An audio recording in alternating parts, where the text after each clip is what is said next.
You know how they say that life can change in an instant? Well, let me tell you, it's true. One moment you're living your best life, and the next you're caught up in a whirlwind of drama that you never saw coming. That's exactly what happened to me. And boy, was it a doozy. Let me start from the beginning. My name's Jenny, 35, female, and I'm originally from Ireland.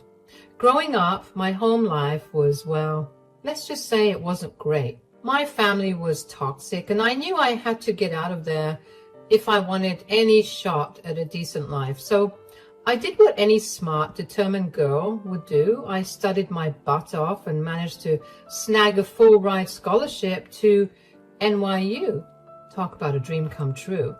When I first touched down in the Big Apple, I was like a kid in a candy store. Everything was so new and exciting. And for the first time in my life, I felt like I could breathe. I threw myself into my studies, determined to make the most of this opportunity. And you know what? It paid off. I graduated with flying colors and landed an internship at a prestigious law firm.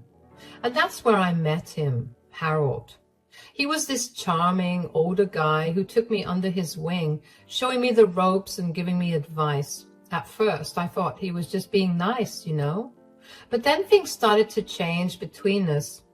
We'd grab coffee together, chat about cases, and before I knew it, we were dating. Looking back, I can see all the red flags now, but at the time, I was too caught up in the romance of it all. Harold was my first real boyfriend, and I was head over heels. When he suggested I quit my job at the firm because of a potential conflict of interest, I didn't even hesitate. He promised he'd take care of me, that I didn't need to worry about anything, and like an idiot, I believed him. Fast forward a bit, and we were engaged and married. I thought I was living a fairy tale, but let me tell you, that fairy tale turned into a nightmare really quick. Harold started showing his true colors, and they weren't pretty. He'd put me down, make snide comments about my accent, and act like I was some kind of burden. But I stuck it out, thinking maybe it was just a rough patch, maybe he was just stressed from work. Then boom, the bombshell dropped. I was 29.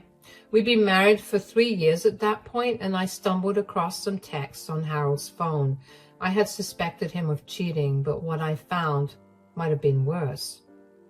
There were baby photos, and get this, a freaking birth certificate. Turns out my darling husband had a whole kid he never told me about. Talk about a plot twist, right? I confronted him, obviously. I mean, who wouldn't? I was ready to pack my bags and call it quits right then and there. But Harold, he turned on the waterworks, begging and pleading for forgiveness. He spun this whole story about how it was a one-night stand before we met, and he didn't even know about the kid until she was 5. By then, we were already dating, and he didn't know how to bring it up. Babe, listen to me. Listen to you? Why should I? You had all this time to come clean, and you're only doing it now because you got caught. Give me one good reason why I should stay with you. Because we love each other, and because we made vows. You can't give up on me like this. You can't do this to me. Why should I stick around for this? I didn't sign up for any of this. Babe, please, you gotta believe me. I didn't know how to handle this. I'm so sorry. Please forgive me. Looking back, I should have run for the hills right then and there, but you know how it is when you're in love. Or think you are. You make excuses, you rationalize, so like an idiot, I forgave him. Not immediately, of course. He was sleeping on the couch for like a month before I caved. I mean, I'd always wanted to be a mom, and even if it wasn't exactly how I pictured it, being a stepmom seemed like it could be pretty cool. So we started integrating little Hannah into our lives. And let me tell you, that kid was a piece of work. Rude, disrespectful, always causing trouble. But I tried to be understanding, you know. I figured she was acting out because of her broken home situation. So I put on my patient hat and tried my best to be gracious and forgiving, even when she was being a total brat. I want the ice cream now. And we'll get it for you, sweetie. You just have to be a bit patient, okay? I have to drop off some clothes at Goodwill. And then we'll get whatever ice cream you want. Goodwill? Why do you want to help those poor people? I don't care about them. That's not a very nice thing to say. They are people in need and they need our help. I don't care. I hope they all die. And don't tell me what's nice and what's not nice. You're not my mom. I know, sweetie, but I'm just trying to make you see. Don't call me sweetie, you old hag. You're nothing like my mommy.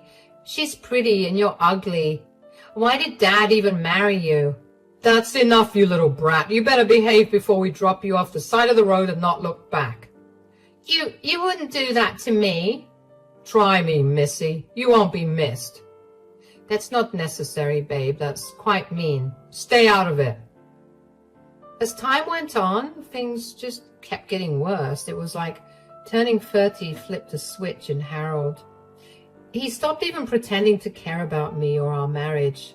The put-downs got meaner, the neglect more obvious. I stuck it out for a few more years trying to make it work. But by the time I hit 34, I'd had enough. I finally worked up the courage to file for divorce. Of course, Harold tried to talk me out of it. He cried, he begged, he made all sorts of promises, the works. But this time, I wasn't falling for it. I stood my ground and eventually the divorce was finalized. Harold, we need to talk. What is it now, Jeannie? I'm busy. This can't wait. I want a divorce. Very funny. Now, what do you really want to talk about? I'm serious, Harold. I want a divorce. What? You can't be serious. Why would you want a divorce? What happened? Are you kidding me? Have you not noticed how unhappy I've been? How you've been treating me? What are you talking about? I've given you everything you could want. Everything except respect, Harold. You've been putting me down, ignoring me, treating me like I'm nothing more than a burden to you. That's ridiculous. I've supported you, given you a home, taken care of you. No, Harold, you've controlled me. You made me quit my job and made me dependent on you. That's not support. That's manipulation. Jenny, baby, come on. We can work this out. I'll do better, I promise. I've heard that all before, Harold. Nothing ever changes. Please, Jenny, don't do this. I love you. We can fix this. I'm sorry, Harold, but it's too late for that. I've made up my mind. You can't just decide this on your own. What about everything I've done for you? What about Hannah? Hannah? The daughter you hid from me for years? The one you barely even see? The one you barely even care about? That's not fair. I've been trying with her. No, Harold, you haven't. And that's part of the problem. You make promises you don't keep. To her and to me. Jenny, please, give me one more chance. I'll change, I swear. I'm sorry, Harold. I can't do this anymore. I've already talked to a lawyer. The papers will be ready next week. You've already talked to a lawyer? Behind my back? Yes, I have. Because I knew this is exactly how you'd react. Making it all about you, trying to guilt me into staying. Fine, if that's what you want. But don't come crawling back when you realize what a mistake you're making. Trust me, Harold. This is no mistake. It's the first right decision I've made in a long time. We'll see about that. You'll regret this, Jenny. Mark my words. The only thing I regret is not doing this sooner. Goodbye, Harold. The divorce proceedings came and went fairly easily, if I do say so myself. He was so convinced I'd come crawling back, and I never did. And you know what Harold did then? He vanished. Poof, gone, just like that. The only trace of him was the alimony checks that kept showing up in my account. Other than that, it was like he'd fallen off the face of the earth. So there I was, 35 years old, divorced, and finally feeling like I could breathe again. I was just starting to get my life back on track when my phone rang. Unknown number. I almost didn't answer it, but something told me I should, and boy, was that a mistake. Hello? Is that Jenny? I recognized that voice immediately. It was Hannah, my ex-stepdaughter. I hadn't heard from her in so long, not since the divorce. Hannah, is that you? Yeah, it's me. Look, I need your help. Her voice sounded different, strained, almost desperate. It was a far cry from the bratty teen I remembered. What's going on? Are you okay?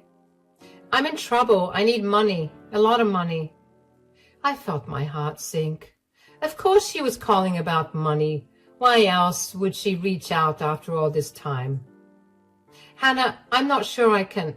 Don't say no. Dad will punish you if you don't help me.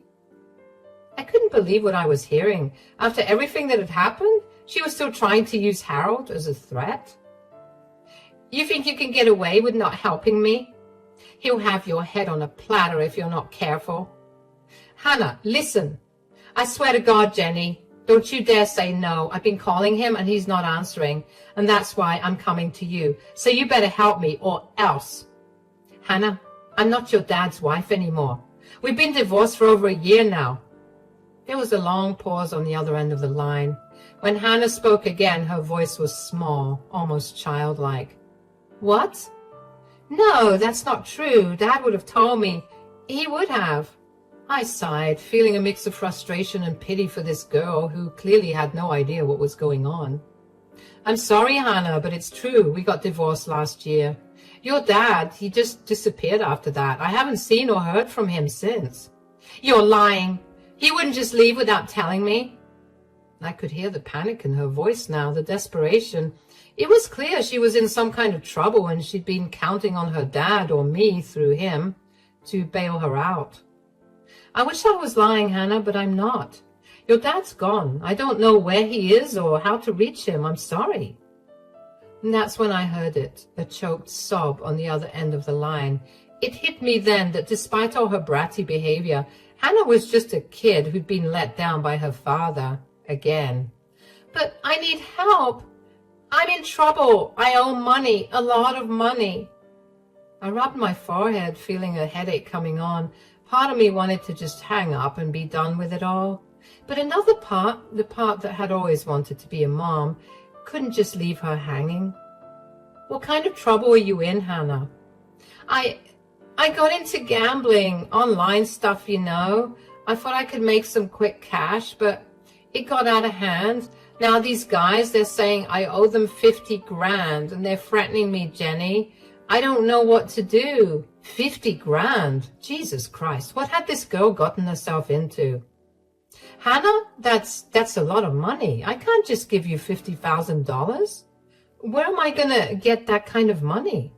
I knew you'd be useless. Excuse me? You're a pathetic nobody. No wonder he left you. Actually, it was me who divorced your deadbeat of a dad. Yeah, turns out he wasn't being crappy just to you, sweetheart. Oh, and with the way you're treating me now, I can see that the apple didn't fall far from the tree. As I stood there, phone in hand, listening to Hannah's increasingly desperate insults, I felt something inside me snap. All the patience, all the understanding I've been trying to muster, it just evaporated. Why are you so broke? Why can't you help me? You're so useless. You've always been useless. They're going to kill me, Jenny. And whose fault is that, Hannah? Who decided to gamble away money they didn't have? That's not fair. I made a mistake. I'm sorry, okay? I'm really, really sorry. Sorry doesn't cut it, Hannah. Not this time. Do you have any idea what you're asking of me? $50,000 isn't pocket change. I know. But you're the only one I can turn to. Please, Jenny, I'm begging you. I took a deep breath, trying to calm myself, and I had been planning to help her despite everything, but her attitude and the way she was lashing out, it was too much. You know what, Hannah? I was actually considering helping you. Really? Oh, thank God. I knew you. I said I was considering it, past tense. What? What do you mean? I mean that I've changed my mind. Your behavior right now, the way you're speaking to me, it's unacceptable. No, Jenny, please. I didn't mean to. Save it, Hannah. I'm done. I've put up with your awful behavior for years, always making excuses for you.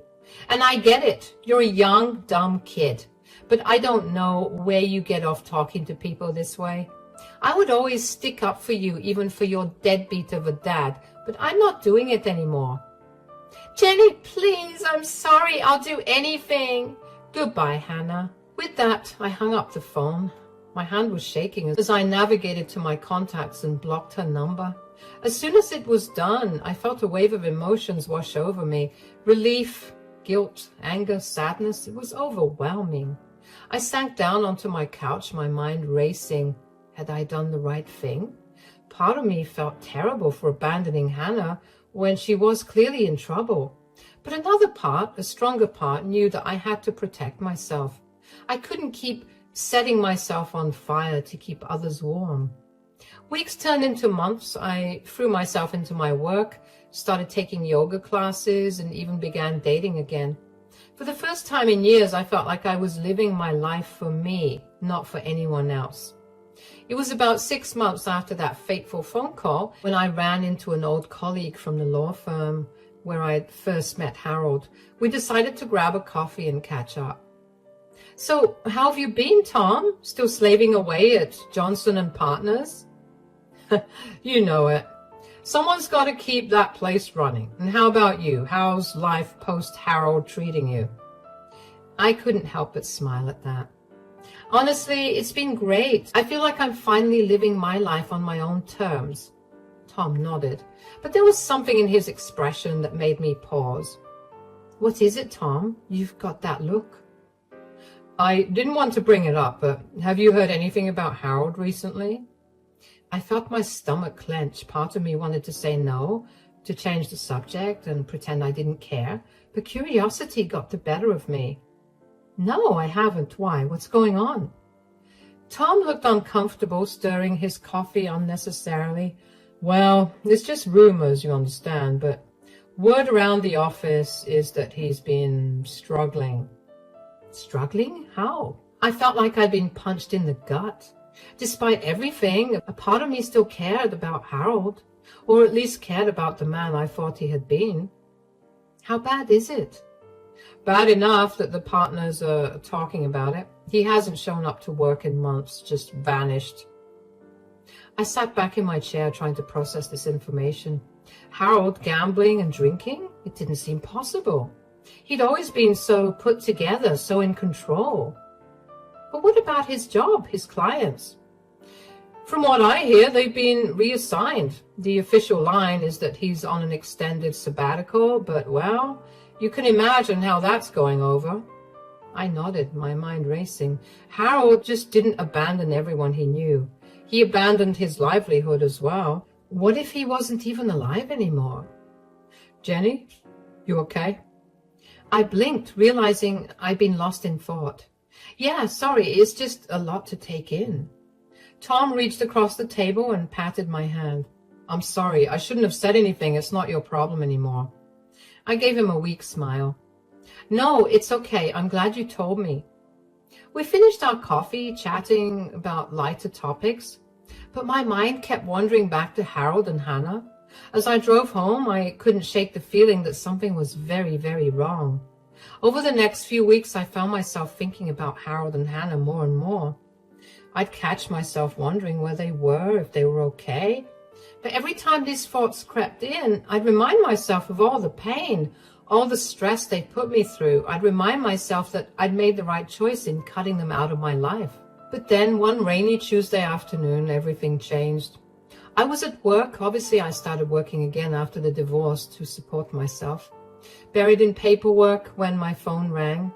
Unknown number. My heart skipped a beat. Could it be Hannah again? Or maybe even Harold. My finger hovered over the decline button, but something made me answer. Hello? Is this Jenny O'Brien?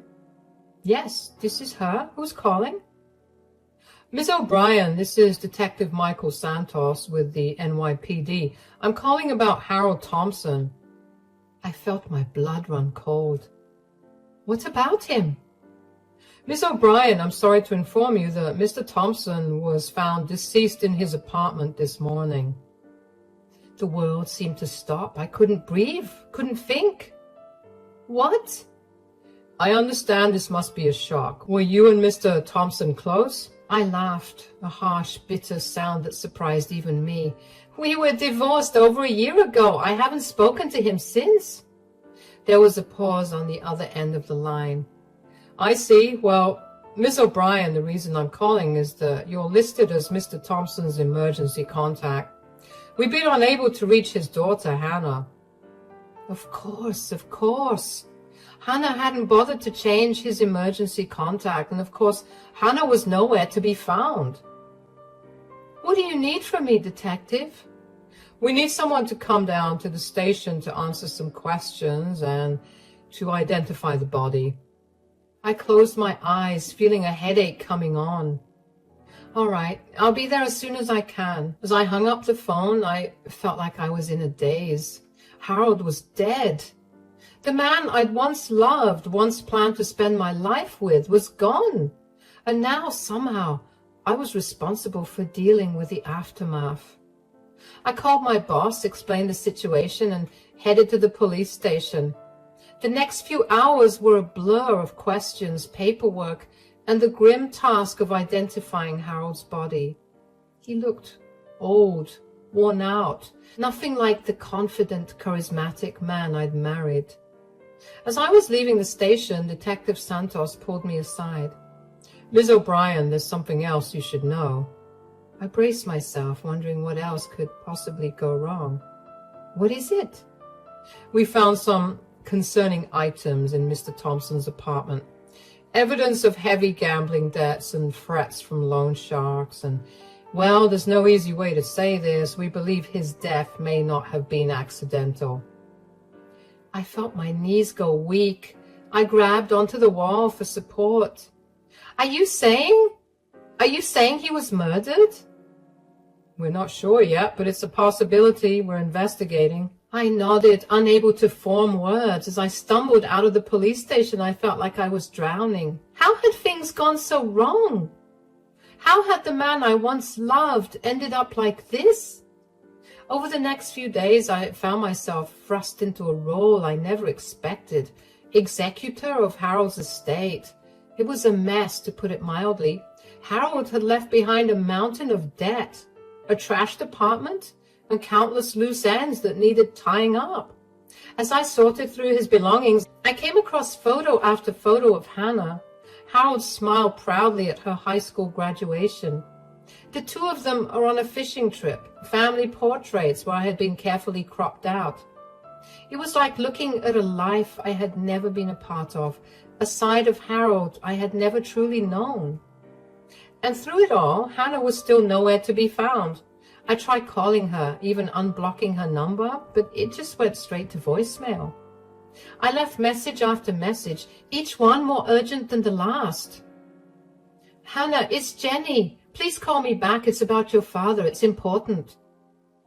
Hannah, where are you? The police are looking for you. Please just let someone know you're okay. Hannah, I know things ended badly between us, but please, your father is dead. You need to come home. But there was never any response. As the days turned into weeks, I found myself worrying more and more about her. Where was she? Was she safe? Did she even know what had happened to her father? It was a month after Harold's death when I finally got a lead. I was at his apartment finishing up the last of the packing when I came across a crumpled piece of paper stuffed in the back of a drawer. It was a letter addressed to Hannah in Harold's handwriting. My hands shook as I unfolded it. Hannah, I know I've let you down. I know I haven't been the father you deserved. But I want you to know that I love you. I've always loved you, even when I didn't show it. I'm in trouble, sweetheart. Big trouble. I've made some bad decisions and gotten in with some bad people. I thought I could handle it. Thought I could win it all back, but I was wrong. If you're reading this, it means things have gone very, very wrong. I'm sorry for leaving you with this mess. I'm sorry for everything. There's money hidden in the old family cabin, behind the loose brick in the fireplace. It's not much, but it should be enough to get you started somewhere new, somewhere safe. I love you, Hannah. I'm sorry I couldn't be better for you. Dad. I sank to the floor, the letter clutched in my hand. Harold had known. He'd known he was in danger. and he tried to protect Hannah in his own misguided way. With shaking hands, I pulled out my phone and dialed Detective Santos. Detective, it's Jenny O'Brien. I think I know where Hannah might be. The next day, I found myself driving up a winding mountain road, a police car following close behind. The old family cabin turned out to be a run-down shack in the Catskills, miles from the nearest town. As we pulled up, I saw a flicker of movement behind a curtain. My heart raced. Could it be her? Detective Santos and his partner approached the cabin cautiously, hands on their weapons. I stayed by the car, my heart in my throat. Hannah Thompson, this is the police. We need you to come out with your hands up. For a long moment, nothing happened, and then, slowly, the door creaked open, and there she was. Hannah looked terrible. Her hair was matted, her clothes were dirty and torn. She was rail thin with dark circles under her eyes, but she was alive. Jenny, what are you doing here? I took a step forward, my heart breaking at the sight of her. Hannah, I'm so sorry, your father. Her face crumpled, and suddenly she was sobbing, great heaving sobs that shook her entire body. Without thinking, I rushed forward and wrapped my arms around her, and she clung to me like a drowning person, her tears soaking my shirt. I didn't know. I'd been hiding. I was so scared. I stroked her hair, murmuring soothing words. At that moment, all the anger, all the resentment I'd felt towards her melted away. She wasn't the bratty teenager who had made my life hell. She was a scared, lost girl who had lost her father. It's okay, Hannah. It's okay. You're safe now. I've got you. As the police officers approached, I felt Hannah tense in my arms. No, please don't let them take me. I looked at Detective Santos silently pleading, and he nodded, understanding. It's all right, Miss Thompson. We just want to ask you a few questions. You're not in any trouble. Slowly, gently, I led Hannah to the police car. As we drove back to the city, she told us everything, how she'd been hiding from the loan sharks, terrified they would come after her, how she'd been too scared to turn on her phone to reach out to anyone, how she'd been surviving on the small stash of cash and canned food her father had left in the cabin. It was a long, painful conversation, but as Hannah talked, I could see a weight lifted from her shoulders. She wasn't alone anymore. She didn't have to carry this burden by herself. When we got back to the city, I made a decision.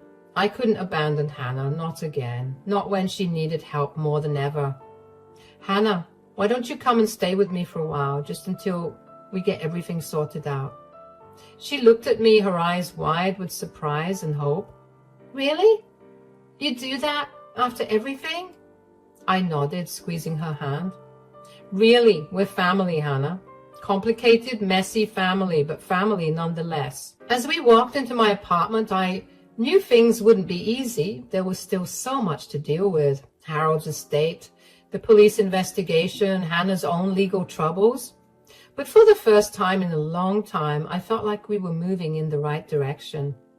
That night, as I lay in bed listening to the soft sounds of Hannah sleeping in the guest room, I thought about the twists and turns that had brought us to this point. I thought about Harold, about the man he had been and the man he became.